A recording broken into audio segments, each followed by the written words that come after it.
Assalamualaikum warahmatullahi wabarakatuh.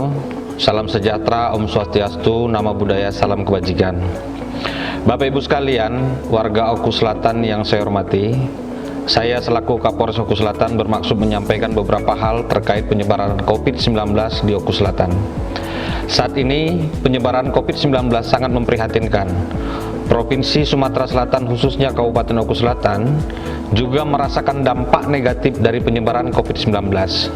Dampak negatifnya tidak hanya mempengaruhi aspek perekonomian masyarakat, kegiatan agama, sosial, dan budaya. Dampak lain juga menyebabkan beberapa orang-orang yang kita sayangi dan hormati meninggal dunia. Untuk diketahui oleh Bapak Ibu sekalian yang saya hormati, terhitung hari ini jumlah masyarakat yang terkonfirmasi positif COVID-19 di Oku Selatan sebanyak 331 orang, yang sembuh 180 orang, dan yang meninggal sebanyak 37 orang. Tentunya penyebaran COVID-19 ini harus kita cegah dan hentikan. Pemerintah daerah Kabupaten Oku Selatan bersama Polres dan Kodim telah berupaya maksimal dalam menanggulangi penyebarannya. Masker telah dibagikan ke beberapa masyarakat. Himbauan juga telah disampaikan. Penindakan terhadap pelanggaran protokol kesehatan juga telah dilakukan. Namun penyebaran COVID-19 di Kabupaten Oku Selatan masih cukup tinggi. Hari ini saja tanggal 21 Juli 2021 terdapat kasus aktif sebanyak 107 orang, baik yang melakukan isolasi mandiri maupun dirawat di rumah sakit yang berjuang untuk sembuh.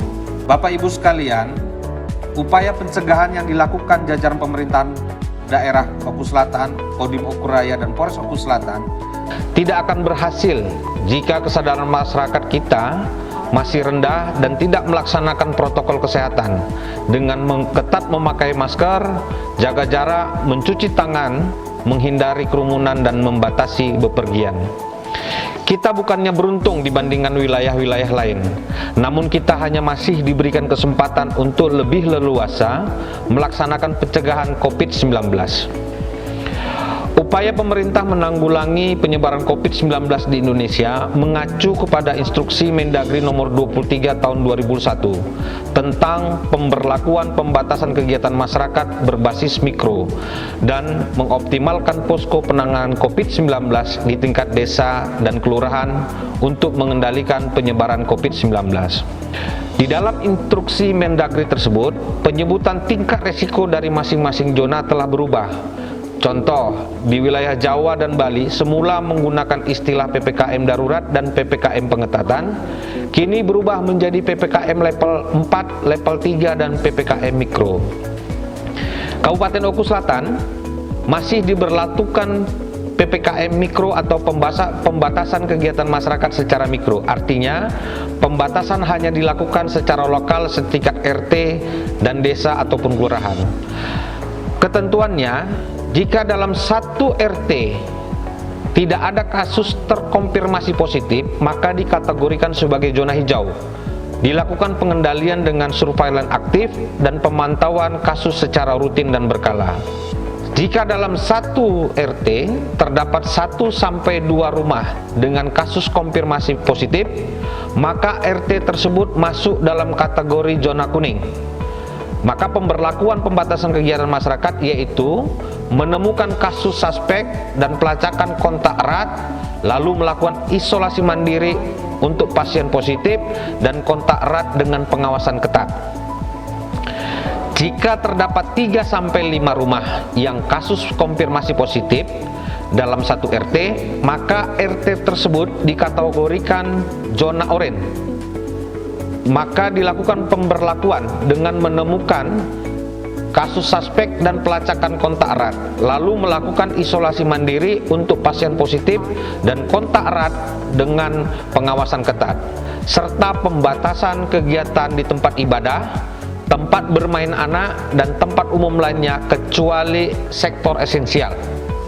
Jika terdapat lebih dari 5 rumah dengan kasus konfirmasi positif dalam satu RT selama 7 hari, RT tersebut dikategorikan zona merah. Maka pemberlakuan pembatasan kegiatan masyarakat dengan meniadakan kegiatan keagamaan di tempat ibadah, menutup tempat bermain anak dan tempat umum lainnya, kecuali sektor esensial, melarang kerumunan lebih dari 3 orang, membatasi keluar masuk wilayah RT maksimal hingga pukul 20, dan meniadakan kegiatan sosial masyarakat yang menimbulkan kerumunan.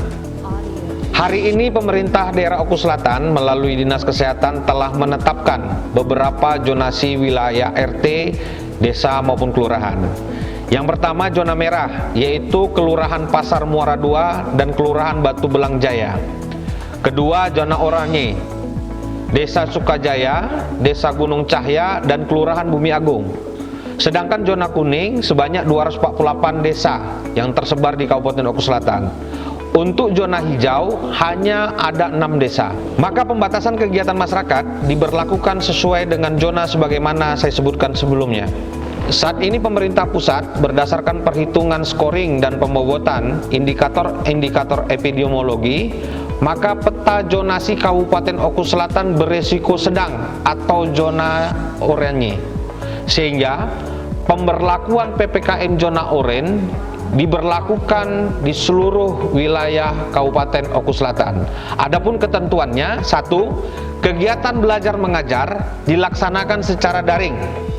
2. Menetapkan bekerja dari rumah sebanyak 75% dan bekerja di kantor 25%. 3. Pelaksanaan kegiatan makan dan minum di tempat warung makan, rumah makan, kafe, pedagang kaki lima, lapak jajanan, makan minum di tempat sebesar 25% dari kapasitas. Jam operasional dibatasi sampai dengan pukul 17. Untuk layanan makanan melalui pesan antar atau dibawa pulang tetap diizinkan sampai pukul 20.00 WIB. Untuk restoran yang hanya melayani pesan antar atau dibawa pulang dapat beroperasional selama 24 jam. 4. Pelaksanaan peribadatan atau keagamaan berjamaah untuk sementara waktu ditiadakan dan mengoptimalkan pelaksanaan ibadah di rumah. 5. Menutup sementara waktu fasilitas umum, taman umum, tempat wisata umum atau area publik. 6. Menutup untuk sementara waktu kegiatan seni budaya dan sosial kemasyarakatan yang dapat menimbulkan keramaian dan kerumunan. 7. Untuk kegiatan hajatan kemasyarakatan paling banyak 25% dari kapasitas dan tidak ada hidangan makanan di tempat. 8. Menutup kegiatan rapat, seminar, dan pertemuan.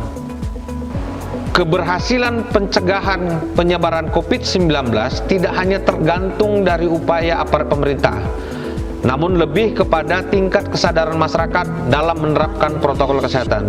Saya menghimbau kiranya Bapak Ibu sekalian tetap mematuhi protokol kesehatan, menjaga diri, keluarga, dan orang-orang yang kita sayangi agar terhindar dari penyebaran COVID-19. Demikian Bapak Ibu sekalian yang saya hormati. Wassalamualaikum warahmatullahi wabarakatuh.